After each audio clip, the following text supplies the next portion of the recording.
வணக்கம். பச்சை நிற கத்திரிக்காய் 1/4 கிலோ எடுத்துருக்கேன். எந்த சைஸ் பாத்திரத்தில் அளவு எடுக்கணுமோ அந்த கப்பு 1 கப் துவரம்பருப்பு, 1/2 கப் பாசிப்பருப்பு.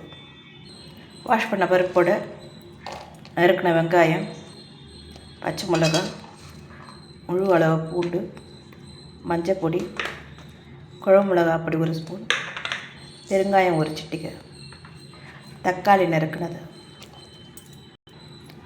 நறுக்கின கத்திரிக்காய், 1 கப் அளவு தண்ணி, தக்காளி, வெங்காயம், பச்சை மிளகாய் எல்லாமே 2 எடுத்துருக்கேன்.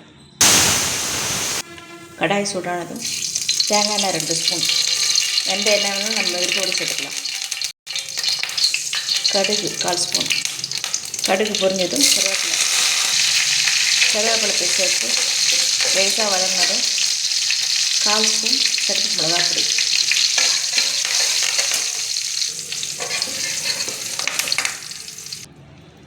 6 விசில் வேக வச்சுருக்கேன். கரண்டியில் லைட்டாக மேஷ் பண்ணி வச்சுக்கணும். மசிச்ச கொதியை கடாயில் சேர்த்து 1 நிமிஷம் கொதிக்க விடணும். கொத்தமல்லி தேவைக்கேற்ப, உப்பு தேவைக்கேற்ப 3/4 ஸ்பூன் எடுத்துருக்கேன். இறக்கிடலாம். கத்திரிக்காய் சுஜ்ஜி பொங்கலோடு சாப்பிட்லாம்.